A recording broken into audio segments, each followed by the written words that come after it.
This channel does not promote any violent, harmful, or illegal activities. All content provided by this channel is meant for an educational purpose only. বাংলাতেও রাজনীতি, বাংলাতেও রাম মন্দির, রাজনৈতিক মহলে নিয়ে কি বলছে দেখুন। ভারতবর্ষের যে কোনো জায়গায় রাম মন্দির তৈরি হতে পারে। রাম মন্দির ভারতবর্ষে তৈরি হবে না তো মক্কা মদিনায় তৈরি হবে নাকি? ভারতবর্ষে সব জায়গায় রাম মন্দির হওয়া উচিত। মুর্শিদাবাদে কি আমি তো চাইবো হুমায়ুন কবির সাহেব একটা রাম মন্দির তৈরি করুন নিজের বাড়িতে। মুর্শিদাবাদে এবং পশ্চিমবঙ্গে যেটা চলছে প্রতিযোগিতামূলক সাম্প্রদায়িকতা, দিদি সেখানে বিরোধিতা নাই। দিদির দলের লোক বলছে আমি বাবরি মসজিদ করব, তাকে নকল করে রাম মন্দিরের গল্প শুরু হয়ে গেল। হিন্দুদেরকে এক করতে হবে। আজকে পশ্চিমবঙ্গে এটা ফার্টাইল গ্রাউন্ড, অর্থাৎ সাম্প্রদায়িক রাজনীতির উর্বর জমিতে রূপান্তরিত হয়েছে। কে কোথায় মন্দির করবে, কে কোথায় মসজিদ করবেন, কে কোথায় গির্জা করবেন, তাদের ব্যাপার। আমরা শুধু একটাই যে দয়া করে সেটার সঙ্গে রাজনীতি বা ধর্মীয় উন্মাদনাকে দেবেন, কেউ যেন না জড়ান। বাবরি মসজিদ, রাম মন্দির, জগন্নাথ মন্দির, রামনবমী, এরা ছয়রাপ হয়ে যাচ্ছে। এখন সরকারের কাজ, দিল্লির হোক আর রাজ্যের হোক, জিনিসের দাম কমানো, মানুষের শিক্ষা, স্বাস্থ্য, কাজ, এগুলো না।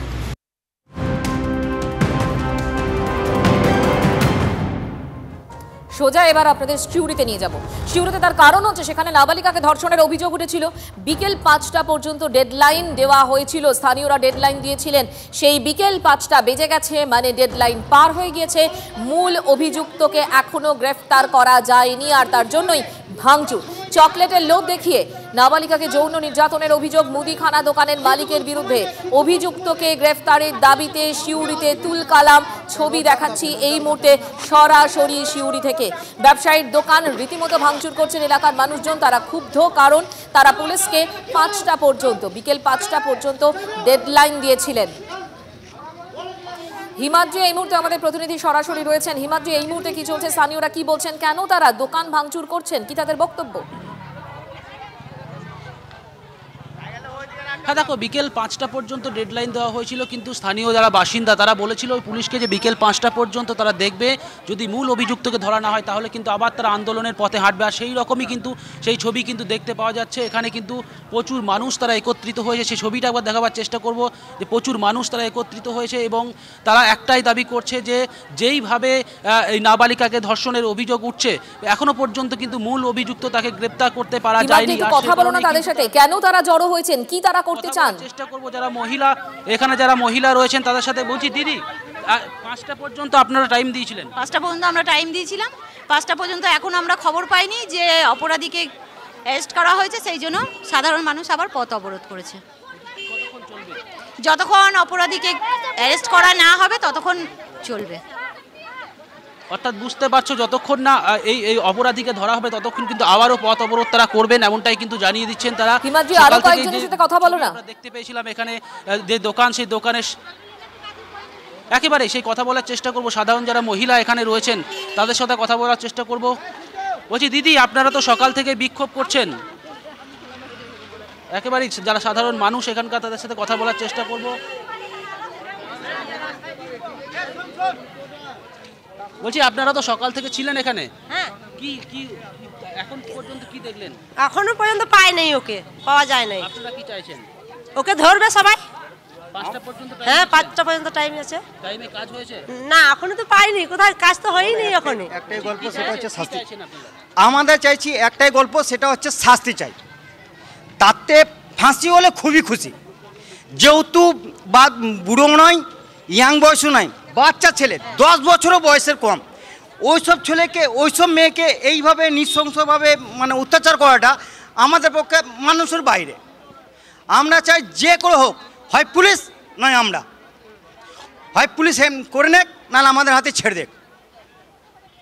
পরিষ্কার। 5টা পর্যন্ত টাইম দিয়েছিলেন আপনারা, এরপরে 5টার পরে ওরা কি করছে দেখিনি। 5টার পরে যা হবে এরপরে আমরা করব।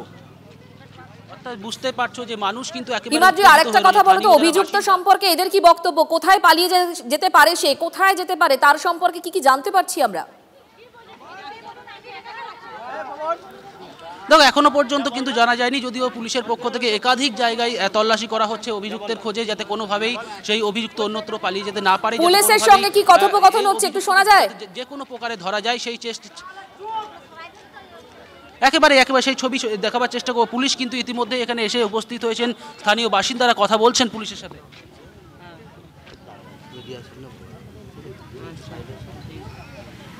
কোনো রকমই শুনবি না,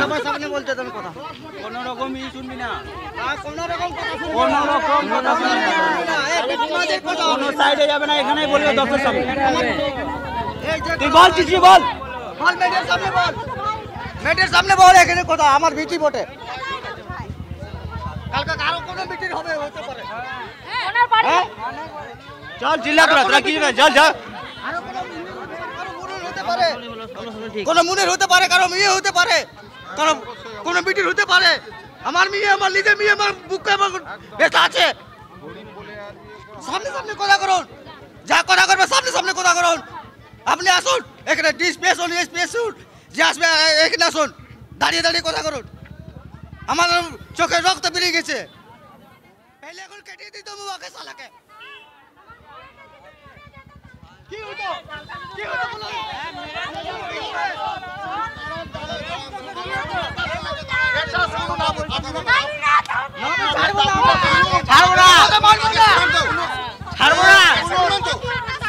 আমরা কোনো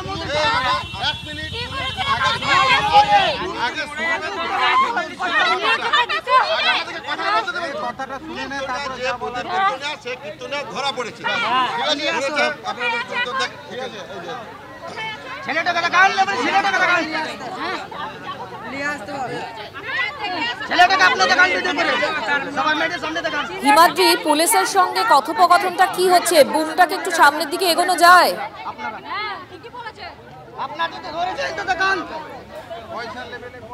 পয়সা কিটা, পয়সা দাবি করছে, পয়সা কিটা নিব আমরা, পয়সা তো মুখে দিও, পয়সা পয়সা মুখে মুখে পয়সা পয়সা মুখে মুখে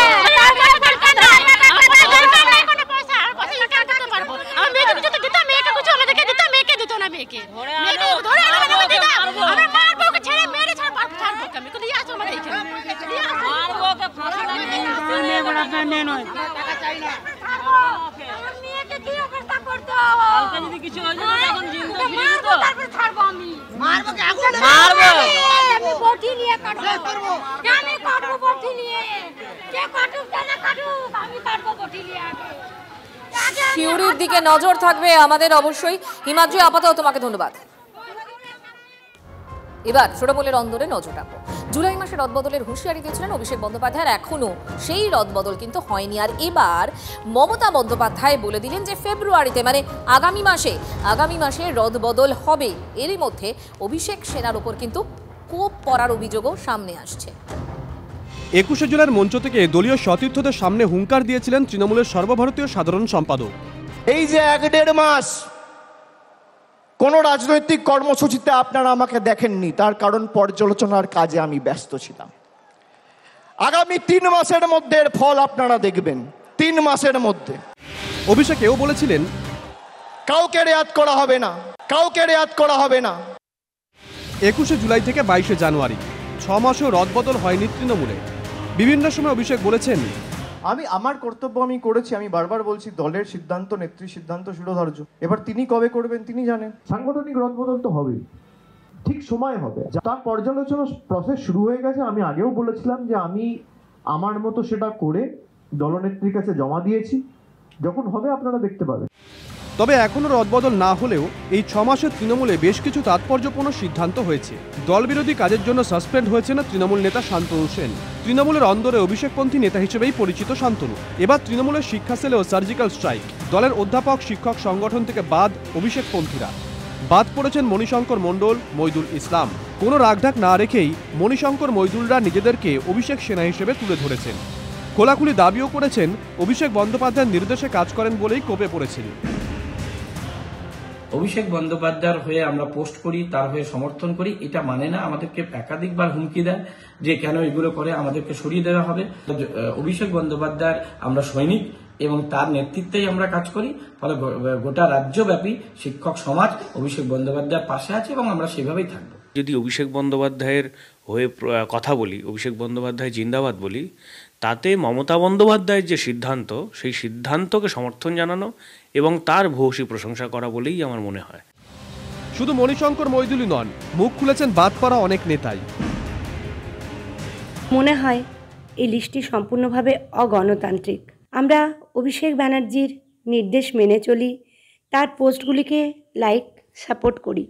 অভিষেক ব্যানার্জিকে আমরা সাপোর্ট করি বলেই কি এই রোষানলে আমাদের পড়তে হলো? অভিষেক বন্দ্যোপাধ্যায়ের যে বিভিন্ন আমরা প্রচার এবং তার যে জনমুখী কাজ, সেই কাজে আমরা সবসময় সঙ্গী থাকি এবং তার এই প্রকল্পের বিভিন্ন দিক থেকে আমরা সহযোগিতা করি। সেইভাবে তিনি আমাদেরকে সহ্য করতে পারেন না, যার জন্য আজকে তিনি এই পদ থেকে আমাদেরকে সরিয়ে দিলেন। ঘটনাচক্র অভিষেক সেনের উপর কোপ পড়ছে বলে যখন অভিযোগ, ঠিক তখনই তৃণমূলের প্রবীণদের রমরমা। দিন কয়েক আগে কাঁথির সমবায় ব্যাংকের নির্বাচনকে কেন্দ্র করে প্রবীণ বিধায়ক অখিল গিরির শিবিরকে দায়িত্ব দেন তৃণমূল নেত্রী মমতা বন্দ্যোপাধ্যায়। ডিরেক্টর পদে ভোটাভুটির জন্য নাম দিয়েও পিছিয়ে আসে উত্তম বারিকের শিবির। উত্তম বারিক, যিনি পূর্ব মেদিনীপুরের রাজনীতিতে অভিষেকপন্থী হিসেবেই পরিচিত। শিক্ষা সেলের সংস্কার করেও ব্রাত্য বসু সোশ্যাল মিডিয়ায় লিখেছেন, মমতা বন্দ্যোপাধ্যায়ের নির্দেশেই এই তালিকা। ভিতরে আগুনটা খুব বড় লেগেছে, এটুকু আমি বলতে পারি। আমার কাছে যা খবর, যেভাবে অভিষেক বন্দ্যোপাধ্যায়ের কাছের লোক, সেই রাজশেখরন থেকে শুরু করে পুলিশ অফিসার হোক, জেলায় জেলায় অভিষেক বন্দ্যোপাধ্যায়ের যারা লোক হিসেবে পরিচিত, তাদেরকে যেভাবে মমতা বন্দ্যোপাধ্যায় ছেটে ফেলছেন, আগামী দিনে মমতা বন্দ্যোপাধ্যায় আবার যদি বাথরুমে পিছলে পড়ে যান, তাহলে পরে আমি অন্ততপক্ষে আশ্চর্য হব না। তৃণমূল একটা অদ্ভুত দল। কেউ ধর্ষণে অভিযুক্ত, তাকে রাজ্যসভার এমপি করে দেয়, আর যদি ওনার ভাইপোর নামে কেউ জয়ধ্বনি দেয়, তাহলে তাকে দল থেকে তাড়িয়ে দেন, তাকে পদ থেকে তাড়িয়ে দেন। তৃণমূলে যে কোনটা পাপ আর কোনটা পুণ্য, সাধারণ মানুষের বোধবুদ্ধির বাইরে। তাৎপর্যপূর্ণভাবে মমতা বন্দ্যোপাধ্যায় নিজেই জানিয়েছেন ফেব্রুয়ারিতেই রদবদল, সরস্বতী পুজো পেরোলেই। এই তো স্বাভাবিক, এটাই স্বাভাবিক, কারণ দল একবারে জিরো থেকে তিনি দলটা তৈরি করেছেন, জিরো থেকে লড়াই করে সরকারে এনেছেন, সেই সরকারের সাফল্য দিয়ে পরপর 3 বার জিতেছেন, ফলে তিনি দলের পরিবর্তন করবেন, এটাই স্বাভাবিক। কাঁথি থেকে শিক্ষা সেল বারবার মমতা বন্দ্যোপাধ্যায়ের তালিকায় প্রাধান্য পাচ্ছে। আরও 10 বছর তিনি দল চালাবেন, কাঁথি পর্বে এমনই ইঙ্গিতপূর্ণ কড়া মন্তব্য করেছেন তৃণমূল নেত্রী। এই অবস্থায় অভিষেকের পাঠানো নাম কি রদবদল পর্বে গুরুত্ব পাবে? অধীর আগ্রহে তাকিয়ে রাজনৈতিক মহল। সৌরভ গুহ ও সুমন মহাপাত্রের রিপোর্ট, TV9 বাংলা।